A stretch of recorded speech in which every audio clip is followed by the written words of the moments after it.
اعوذ باللہ من الشیطان الرجیم، بسم اللہ الرحمن الرحیم۔ حیا، حیا عبرانی زبان کا لفظ ہے جو اما حوا سے نکلا ہے۔ حیا کے معنی ہوتے ہیں زندگی کے۔ حیا کے معنی کیا ہوتے ہیں؟ زندگی کے۔ عربی میں حیا کے معنی تر و تازگی اور شادابی یعنی نئی شروعات کے ہوتے ہیں۔ یہ دونوں چیزیں زندگی کی علامت ہوتی ہیں۔ تر و تازگی کیا ہے؟ زندگی کی علامت ہے۔ جیسے کہ الفاظ حیات، حیات نام بھی ہوتے ہیں نا لوگوں کے، حیات معنی ہوتے ہیں زندگی، اور اللہ کا پاک نام یا حیو یعنی کہ ہمیشہ زندہ رہنے والا۔ ہم پڑھتے ہیں نا یا حیو یا قیوم، وظیفے بھی بتائے جاتے ہیں اس کے بہترین والے۔ تو یا حیو کے معنی ہوتے ہیں ہمیشہ زندہ رہنے والا۔ عام لفظوں میں اسے شرم کہتے ہیں، عام یعنی اردو کے جو معنی ہوتے ہیں اس میں حیا کو کیا کہتے ہیں؟ شرم کہتے ہیں۔ انگلش میں کیا کہتے ہیں؟ ماڈسٹی۔ انگلش میں کیا کہتے ہیں؟ ماڈسٹی۔ اس لیے کہا جاتا ہے کیونکہ شرم انسان کی اخلاقی زندگی اور کردار کو تر و تازگی و زندہ رکھتی ہے۔ اس لیے ہر ایک شخص میں، خواہ وہ مرد ہو یا عورت ہو، ہر ایک انسان میں حیا کا ہونا بہت ہی زیادہ اہم بات ہے۔ دین اسلام میں مرد و عورت دونوں کے کردار میں حیا کا ہونا بہت ضروری ہے۔ حیا اور ایمان دونوں کا تعلق بہت گہرا ہے۔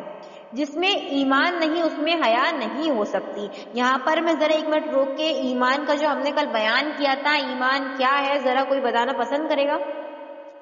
ایمان کیونکہ ہم کل پڑھ چکے ہیں اس لیے میں ابھی یہاں پہ ڈیٹیل میں نہیں جاؤں گی، بس آپ ایک کوئی ریویژن دے دیجیے جو لوگ آج نئے ہیں ان کے لیے شارٹ میں بتا رہی ہوں۔ سب سے بڑھ کر ایمان اس انسان کا مکمل ہے جو اپنے سارے اعمال فقط اللہ کی رضا کے لیے کرتا ہے۔ یعنی صبح کے اٹھنے سے لے کے رات کے سونے تک جو بھی کام کیا، کھانا بھی اگر کھایا، کچھ بھی کیا XYZ، وہ صرف اور صرف اللہ کے لیے کرنا، یہ ایمان کا بلند درجہ، سب سے بہترین درجہ ہے۔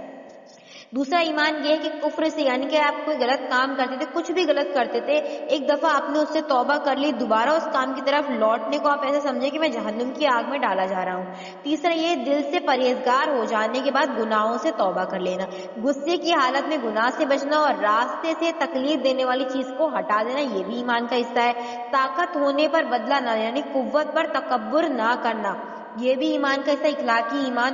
خوشی میں حرام کام سے بچنا، سب سے بلند یہ ہے کہ خوشی ہوتی ہے نا، خوشی کے موقع پہ کیا کرتے ہیں؟ ناچ گانا ہو رہا ہے، ڈی جے بج رہا ہے، یہ سارے یعنی حرام کام کرتے ہیں خوشی کے موقع پر۔ تو خوشی کے موقع پر خوشی کے موقع پر حرام کاموں سے بچنا، یہ اخلاقی ایمان کا بلند درجہ ہے۔ غصے میں گناہ سے بچنا، فقط اللہ کے لیے رضا کے لیے کر جانے والا ہر کام ایمان میں شامل ہوتا ہے۔ چلیے تو ریویژن لے لیا، اب آ جاتے ہیں حیا کی طرف۔ ایمان حیا دونوں آپس میں کنیکٹڈ ہے۔ بے حیائی ہر چیز کو عیبدار بنا دیتی ہے اور حیا ہر چیز کو سنوار دیتی ہے۔ حیا کی چادر دنیا میں سب سے قیمتی رکھی گئی ہے جسے ہر کوئی خرید نہیں سکتا۔ سب سے قیمتی چادر کون سی ہے دنیا میں؟ حیا کی، جسے ہر کوئی خرید نہیں سکتا۔ دوپٹے آپ خرید سکتے ہیں، آپ چادریں خرید سکتے ہیں، حیا کی چادر کوئی خرید نہیں سکتا۔ حیا تو انسان کے اخلاق میں ہوتی ہے نا۔ بے شک۔ آگے سنیں، جس شخص کے دل میں خوف خدا ہوتا ہے اس کی آنکھوں میں حیا ہوتی ہے اور اس کی آنکھیں حیا سے جھکی رہتی ہیں۔ حیا آنکھوں میں ہو تو انسان بد نظری سے، بد گمانی سے، برے خیالوں سے محفوظ رہتا ہے، اور حیا جب دل میں اتر جائے تو انسان گناہوں سے پرہیز کر لیتا ہے، اللہ سے ڈرتا رہتا ہے اور ایسے کام نہیں کرتا جس سے اللہ اور اللہ کے رسول کی نافرمانی ہو، یعنی کہ کفر ہو۔ حیا انسان کی نفس کو پاک کر دیتی ہے، بے حیائی انسان کو برباد کر دیتی ہے اور اللہ کا نافرمان بنا دیتی ہے۔ یہاں تک تو بات ہوئی حیا کی۔ اب حیا جس کے اندر ہوگی وہ انسان پردہ کرے گا، اور پردہ کس طرح کا کرے گا وہ ہم آپ کو بتا دیتے ہیں سنت کے مطابق کس طرح سے اللہ کے رسول نے ہمیں حکم دیا ہے پردہ کرنے کا۔ جاننا چاہیں گے آپ لوگ سبھی؟ جی بالکل جی، ایک مرتبہ درود شریف پڑھ لیجیے، پھر انشاءاللہ پردے کے بارے میں بیان کرتے ہیں۔